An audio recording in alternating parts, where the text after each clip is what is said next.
Hey, it's Darcy with Sculpt Games, and we have some exciting renovations going into 2019. It's our year of confidence and growing as a business. So over here, we've actually added more hangout space and tons more wall space. What we've done with our store is we took out the 6 gondolas that we've had since day one, and we expanded our floor space to use all our walls. So I'm going to walk you through the changes in our store and hopefully get you to draw in because it looks fun enough that you want to see it in person.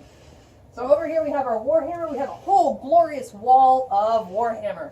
So we stock Age of Sigmar, we have Night Vault, we have Warhammer 40K, we have all the paints, and we have all our assembled Warhammer minis. So here's a sampling, but we actually have 3 more full cases like this in the back, and we have tons of stuff. So we also have Warhammer League coming up, and you see this space over here.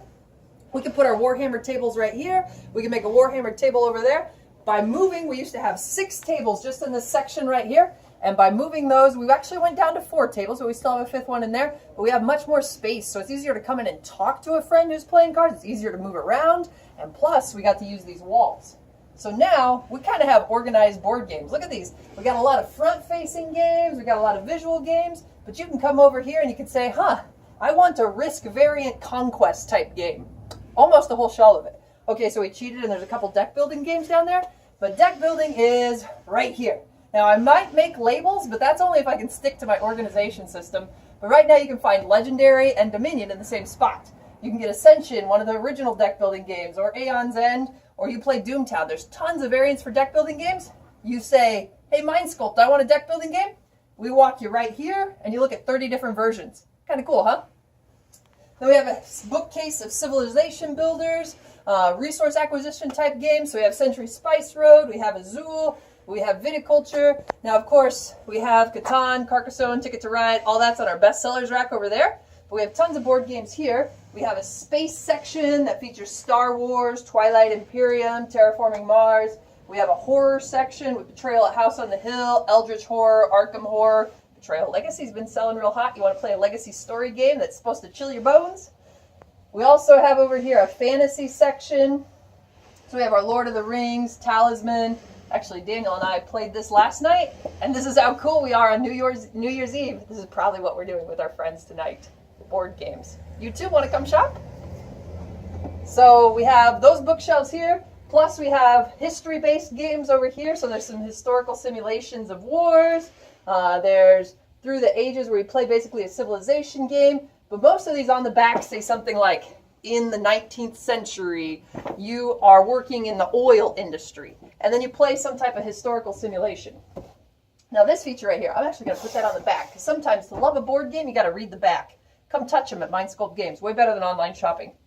And over here we have our miniatures. So these games, yes, Massive Darkness is $119.99. But that's because when you buy this game, you're supposed to invest your time in painting these miniatures. Look at those miniatures. Do you want to paint them?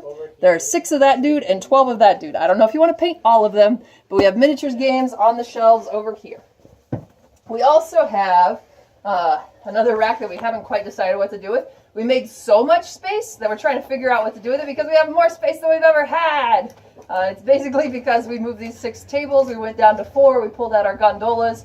And we are trying to, you know how they say fake it till you make it? Well, we've done that for 16 months. And now we're trying to make it a little bigger.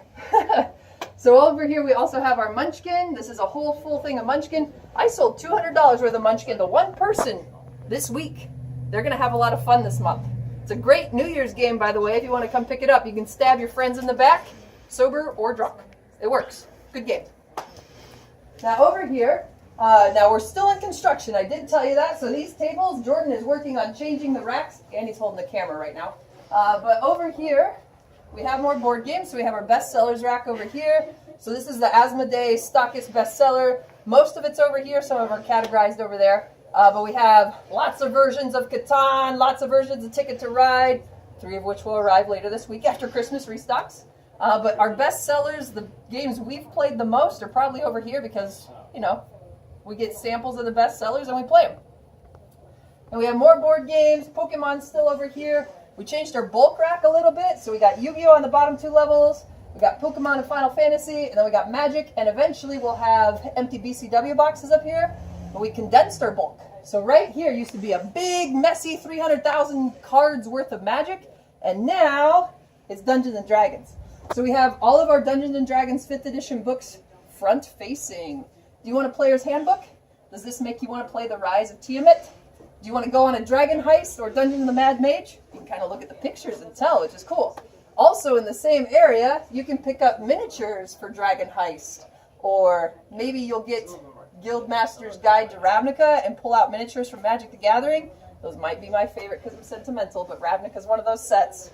And then over here, you'll notice empty space. Well, later this week you won't, because we just invested over $1,000 in more miniatures. So we will carry the entire line, it's getting big, of Nalzur's and Marvelous miniatures, plus we have the deep cuts. So we will have more D&D miniatures than anybody in our neighborhood. So it's worth coming in to check it out. We have a whole D&D section. We have Niv Mizzet up here, an adult red dragon, wall of fire, wall of ice. I mean, we just have everything. And 2019 is kind of our year of confidence. We've always had, well, I've always had, from writing the business plan, I had a plan of getting out in a year. And I had a plan of, well, if it's not great, here's how I can get out in 3 years. And the 5-year plan of, this is how I can exit in 5 years. Well, we're kind of erasing that. It's a digital document, so we're not really erasing it, but you know what I mean. We're going for it. Could I sell these easily if I went out of business? Maybe in a fire sale, maybe not. But we're not going out of business, so we're buying a whole bunch of them, right? That's the plan. You tell me if it's smart or not, we'll see. Now, this stuff's still super under renovation, but we still have our hero clicks. We got lots of supplies. I think this is a really smart move, but our main entrance is right over here. We have a lot of people come in this way, and over here we have 3 standing racks. You know who browses these the most? First-time customers. Moms, dads, grandparents, people from out of town. What's on these racks? Family games. So maybe you want to play Metro with your family, where it's, it's a casual competitive game, real easy to learn. You can learn in 5 minutes, play in 30, repeatable. I've played this on Christmas with my family, both sides. And it's a real easy game. We have our Bible games over here. We have Wits and Wagers. These are games that would be great for family gatherings. This rack over here, we tried to age it a little bit. It's pretty hard. Organizing board games is harder than you think. But over here, we're aiming for games that are going to be, 10 plus, things that for a younger child you could play with. And then over here, we have more board games that are hard to organize. So Monopoly Gamer, you might not play with your 6-year-old, but he'll know what they are when he sees Mario on a cart.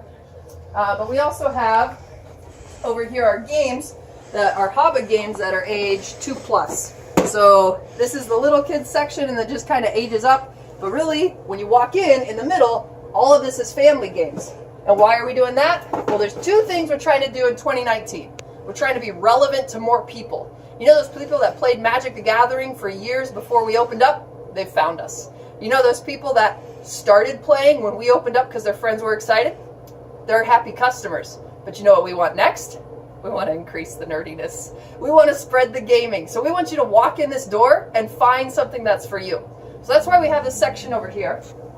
There's more relevant games. People know Scrabble. People know Life.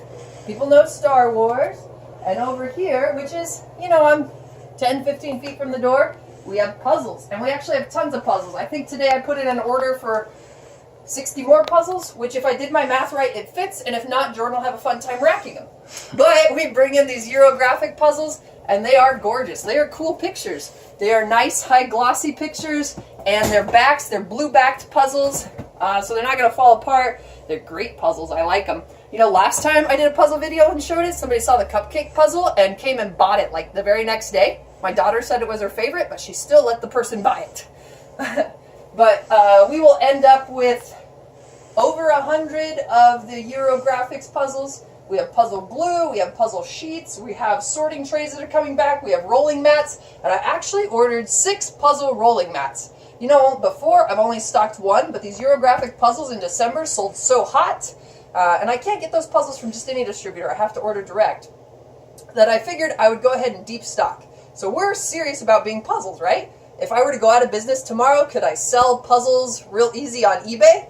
But can I sell them locally?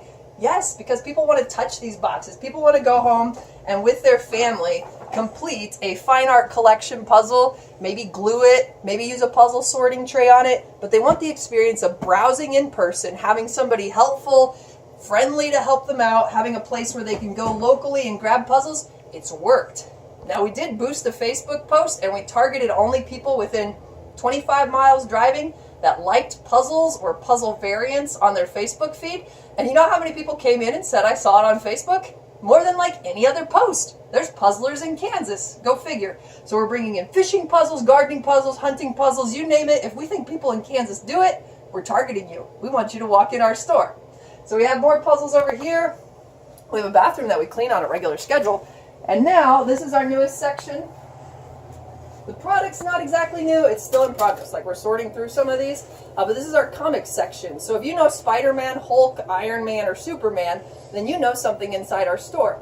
We're not just for people that play card games. We have stuff for you. We have puzzles. We have family games. I have Life, Stratego, chess. I have Marvel chess. And now we have books that are familiar to you. And this is in our store. Now, before, this was actually in the back, and it was really cold back there. So our sell-through rate wasn't great. But now we're trying to make people more comfortable browsing our comics, and we're trying to get people to come in. And when people come in, you know what we have for them? Tons of drinks. We sell Gatorade, Arizona iced tea, Pepsi, Mountain Dew. Again, 2019 is trying to be our year of relevance. We have the jewelry, we have the board games, we have tons of Magic singles. I think there's still 98,000 Magic singles in stock in our categorized catalog over there. But, you know, we're trying to be a real business at this point. We're trying to be a business that could sustain itself, not just as a second job, but like a big viable business. So we're trying extra hard. We're hoping for community support. And I was watching, I think it was called Leap. Okay, so my daughter was watching it because it's this ballerina cartoon show. But while I was watching it, Demi Lovato spoke to me. And she said, what's wrong with being confident? And I said, Demi, if I could sing, you'd be right. But I'm going to try it anyway. So this is the year that we try, without a backup plan, without an out, to be a real business that gets your customerization. No, your patronage, there's the word. Because we have the puzzles, we have the board games, we have the family games, we have the heavy games, we have the comics, we have more D&D minis than you can shake a stick at, unless you bring a stick in our store. Then you can really shake a stick at that many minis, because we're going to have a ton. But we're trying to have pretty much everything a gamer in our area could want, including the table space, including the events, and including the smiling faces to help you through the product selection. So come out, check out Sculpt Games in 2019. We're going to do some big things this year, and hopefully with you.